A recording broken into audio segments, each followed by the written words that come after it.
All right, this is Mark Adams with another edition of the Extra Point Podcast. We are now joined by newly minted Leon head coach, Coach William Mosley. Man, I know it's been a whirlwind, but congratulations on accepting the head coaching position. You follow along behind Tyrone McGriff, and really just trying to continue the journey of bringing stability to a really upstart program with a lot of talent on the team, just kind of scattered throughout. Talk to me a little bit about, just before we jump into your background, talk to me a little bit about spring and what that was like going through the transition and then the announcement being made. Well, thank you for allowing me to be on this platform. First, I'll give you a shout out. Y'all been at it a long time, man, longevity. So major respect to that, and just happy to be here. Spring was an interesting transition because I came over from Gabi and just trying to get my feel back here. I'm an alum, but it's a different era, different regime. So just trying to get my footing, meet the players, develop relationships. And spring didn't go the way we wanted to, but we felt like we got a lot of good work in as far as prep for the whole spring month. And it was a good process. The ending wasn't what we wanted, but we felt we accomplished some good things. Yeah, now McGriff definitely had a lot of pieces he was trying to put together. What is your goal in terms of maybe continuing some of that process of program building, and then also looking at a lot of the work he did with player development and being able to kind of do the whole community involvement thing? What are your plans as far as continuing some of that stuff, or maybe you have a new spin you like to put on things? Well, Tyrone did a great job. He put in a lot of work. He paved a lot as far as made a lot of ground, caught up. He did a lot of great things. We're very similar as far as our approach and the way we go about things. Tyrone, he got the boat going. He got it off the dock. With me, I'm going to keep it steering and I'm going to advance it. Just me being a Leon guy, last time I was here, might have been the last time we had consecutive back-to-back win seasons. My sophomore year we went 1-9. My junior year we went 8-2. Coach retired, kind of something similar, and a new coach came in and we took it, advanced it a round further, and went 9-2 the following year. So I got a chance to see every side you could have as far as at Leon, as far as ups and downs, and I plan to put my foot to the pavement, develop those relationships, and just build on what Tyrone has put in motion already. Right. Okay. Well, now that you officially, head coach Mosley, what's going to be the brand of football that you plan to, kind of indoctrinate to your kids? What's going to be your calling card going into the fall? I'm all about speed and toughness. I wanted to be like a 12-round bout with Tyson. When you line up against us, you go feel it the next day. So I want to compete. I want to be physical, and just an aggressive brand of ball. Yeah, you talk about being a Leon guy. What year were you when you graduated? Graduated 2005. 2005. Yeah. So you definitely have a great kind of insight into what kind of Leon was prior to what the era that we're in right now. Because a lot of times, when I talk to especially a lot of younger people, they don't remember Leon being that team, and I think it's kind of crazy because the city has gotten bigger, but it's gotten smaller at the same time. Where you have only so many pockets where players can go play. Now that we're in kind of this kind of Wild West era where kids can kind of play where they want to. What do you think makes Leon attractive, especially for middle schoolers coming up, where you kind of can say, well, hey, my mama lives over here, so I'm gonna go over there, or my dad stays over here, so I'm gonna go over there. What do you think makes Leon attractive? Well, I say this. Most people don't know this. In my coaching career, this will be year 16 in the fall. I've been a part of every staff that's been at Leon since I graduated, at least 1 year. So Wow. if you want to go from Bill Reagan's to Tim Coakley to Gary Jan to Tyrone McGriff, every single coach that's I've been here at least 1 year. So I've seen ups and downs. I've seen what has worked successfully, what hasn't worked, and just we offer something that I don't think anybody offers. As far as the illustrious education, Hmm. um, great facilities. This old gym we have here. This they think it's just an old tin building. You have no idea what's in here till you're in here. Yeah. Um, Biggest weight room in the city. Uh, we got catapult. We can test how fast you're running, your heart rate, everything. We got a lot of positives and a lot of things that you have no idea we have.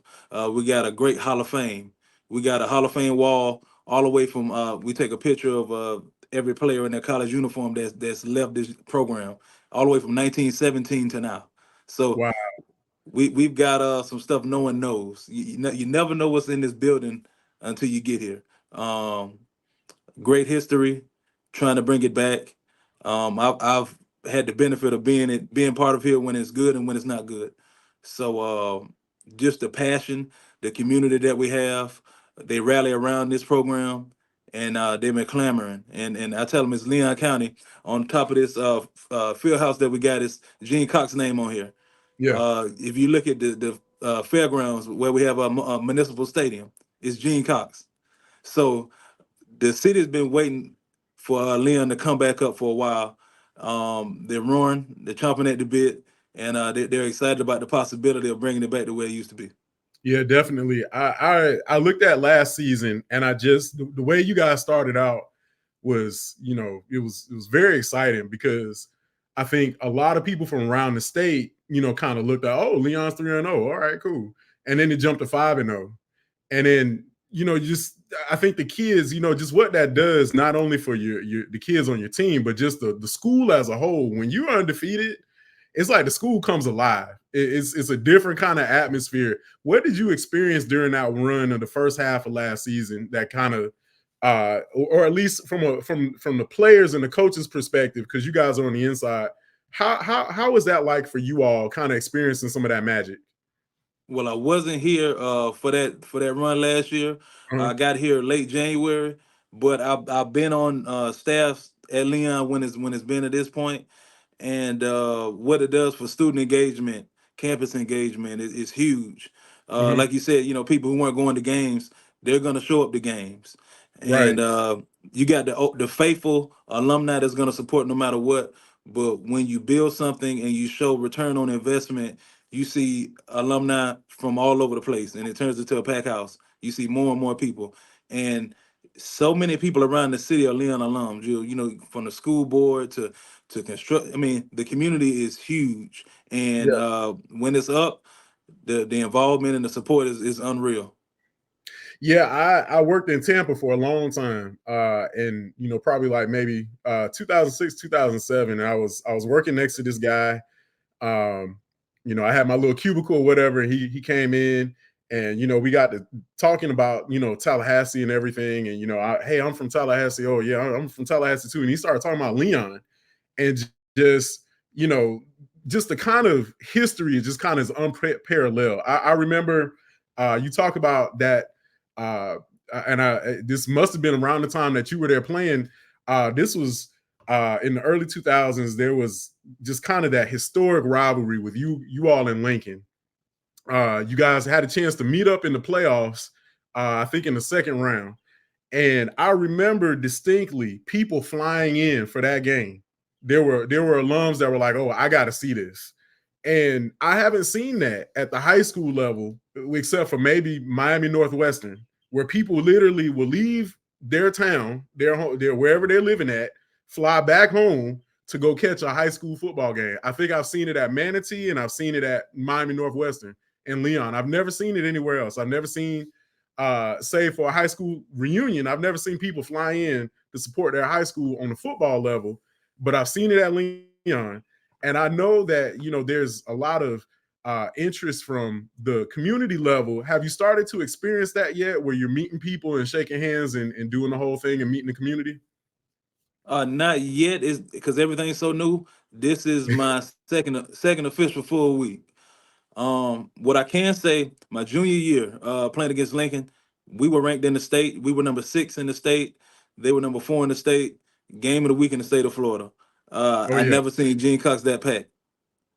So I know what it can be. and like I said, that's my mission. Um, and we did it homegrown. Mhm. We didn't have a lot of transfers. All of the seniors and the juniors, we made a pact. We said we go bust up behind this all season and see what happens. And that's kind of what happened. The chemistry, and when you got a team that believes, they believe in one another, they believe in the mission. Great things can be accomplished. So that's what we're trying to build this summer. Been great attendance. uh they love one another. They love being around each other. You got some places where some people be on this side of the room, some people be on that side of the room, but no, they actually enjoy being around one another. And that's what we're trying to build, that getting bigger, stronger, faster, and growing together. Yeah, definitely. Let's go ahead and jump into some X's and O's real quick.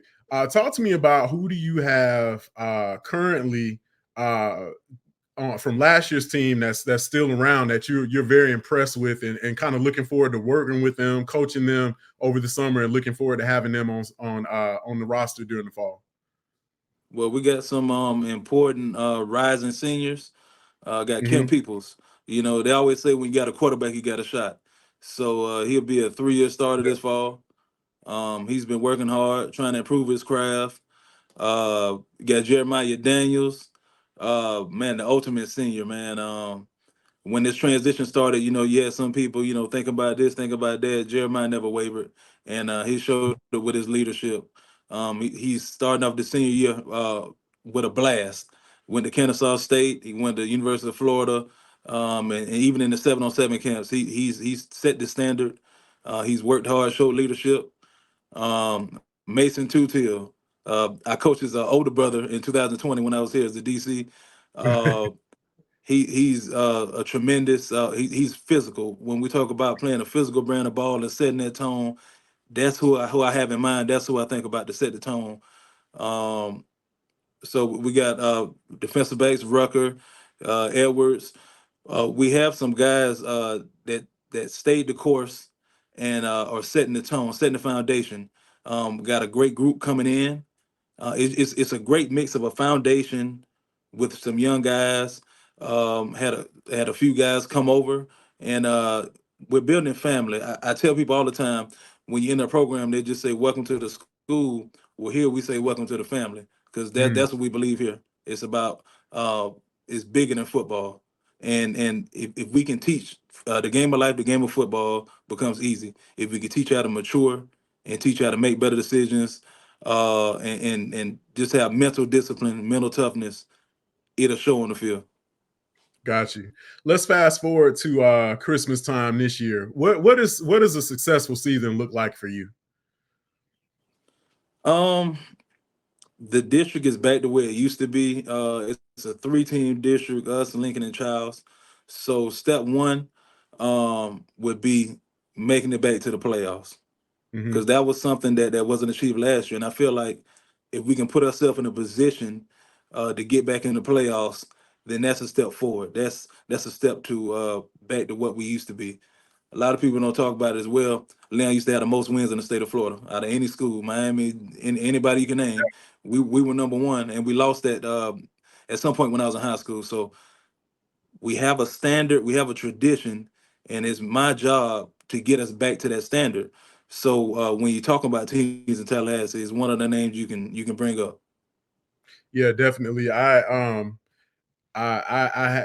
You know, sometimes you know you look in those record books and you just it's very hard to believe. You go back all of those years and you see the tradition of winning and you see the culture that was established. You know, you look at Coach Sauls, Coach Cox, all of those guys that came through there. What are you hoping to add to the next chapter of Leon football? Um, you're gonna line up and you're gonna see a team that just believes, and Hmm. that's one of the most dangerous things. You got a team that's confident and believes. And like I said, I want that brand of ball where we're gonna hit you in the mouth and we're gonna hit you over and over again, and we're gonna see who flinches first. So that's just what I believe in. I believe playing 4 quarters. I know it's a game of inches. I know if we hit you. Fourth quarter will be our quarter. So if it's close in the fourth quarter, we plan on taking your heart out. So that's just the brand of ball that we're trying to establish, and the type of toughness that we want around here. Yeah, definitely. The landscape for my goodness, just really since COVID has just, turned the high school football world upside down. If 1 month we were talking about coaches pay, the next month we were talking about the district's realignment and everything, new classifications and all of that, and then just recently we're talking about the NIL approval from the FHSA. you know it's almost like nobody wants to talk about football anymore with everything that's kind of going on around the sport.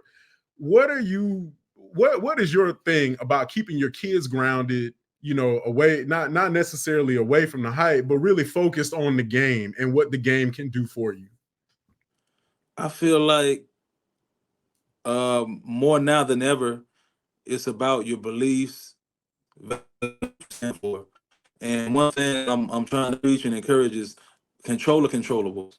Because one thing Mhm. in life that's constant is change. I tell people life is 10% what happens to you, 90% how you respond to it.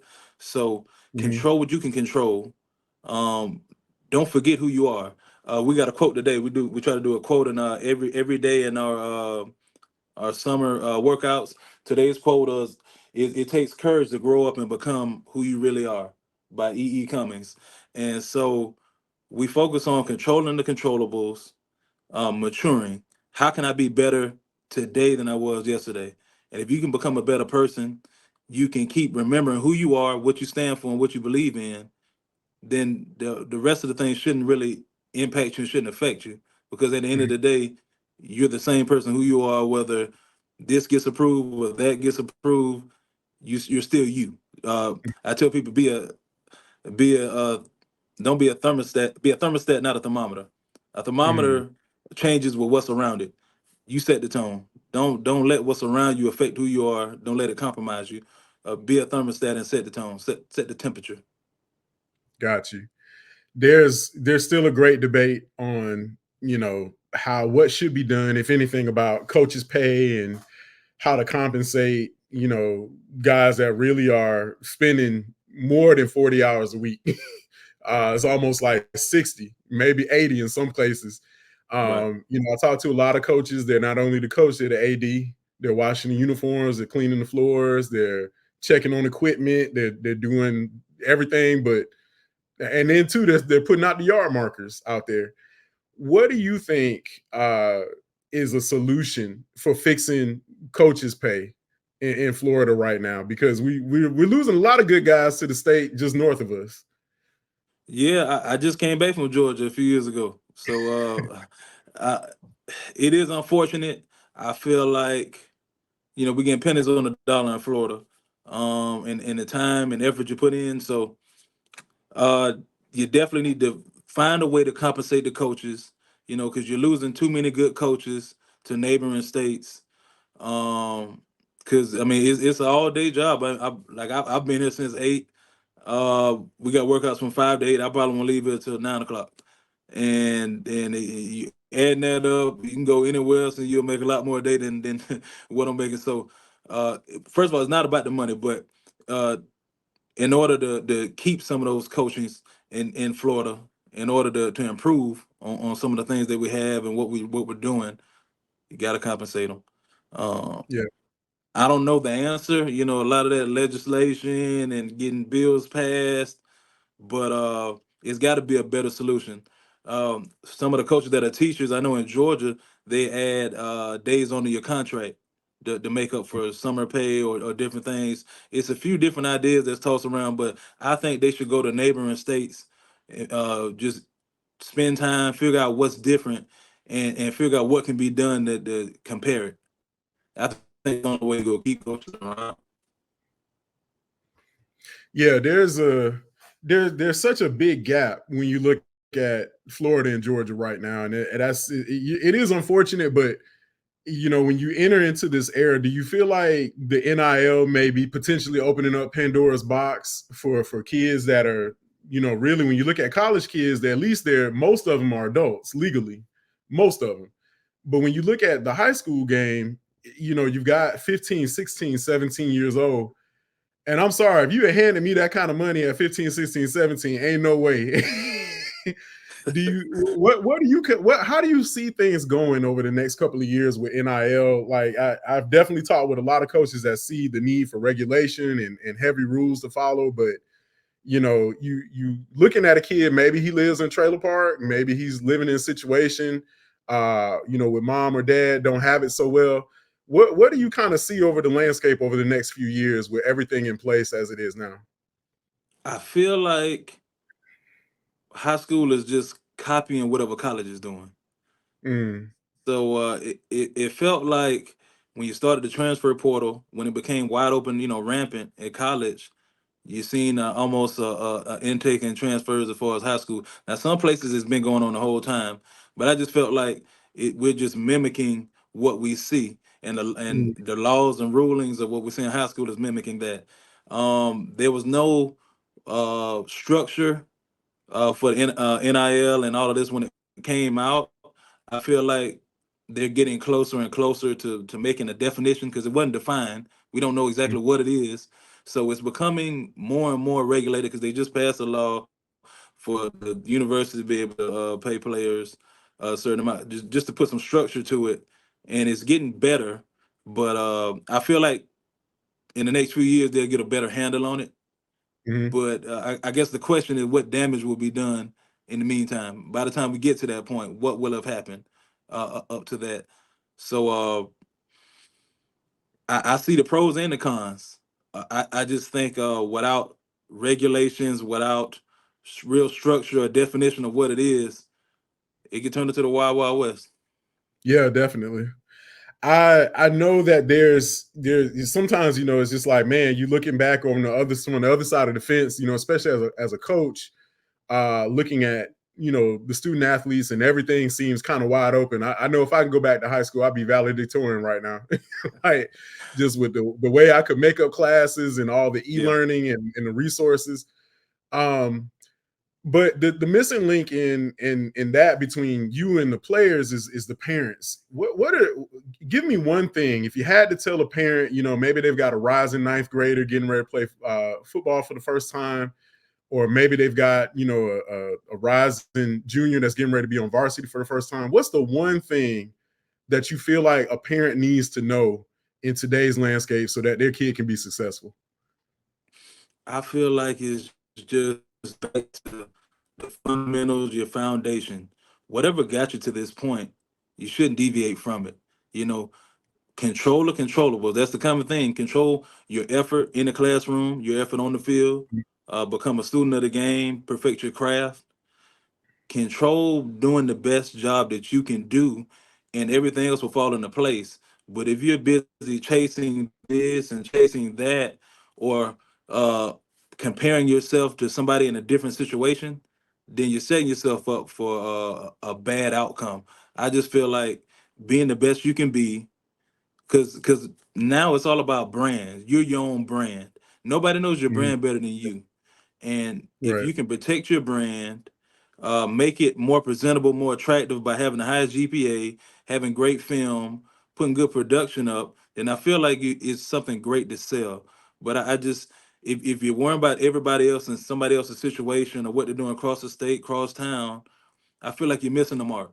So if Mhm. you can uh, promote your brand the best way you can be by making it attractive, staying out of trouble, doing the right things, if you can have a great brand, I feel like at the end of the day, you can get where you want to go at the end of the day. But I think in this generation, it's a lot of pocket watching or a lot of looking what others are doing and trying to mimic everything else instead of being your authentic true self.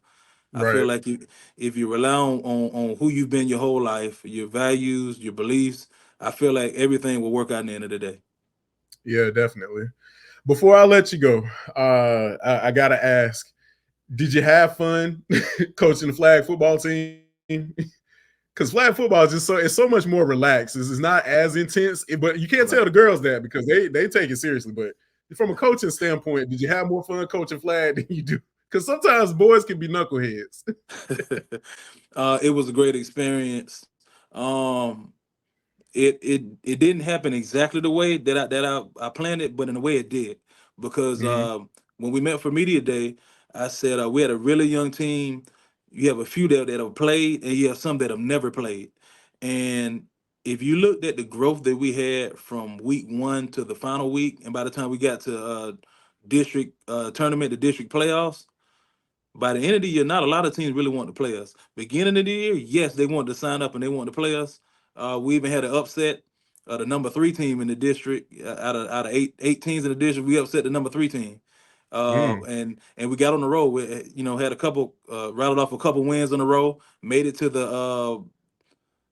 They had 4 games and won. Like, they had the district championship and the district semifinals. So we made it to Hmm. the district semifinals. We really caught our groove, and we lost 7-6. We lost by an extra point to the district champ, the number 1 team Yeah. in the district, Childs. They beat us 7-6, and we had one of our leaders go down, and we almost won in overtime against the top team in the district, who we lost to by 19 points a few weeks before. So I felt like the growth was amazing. Kudos to the girls; they did an amazing job. They listened, they bought in, and I felt like they reaped the rewards towards the end of the season.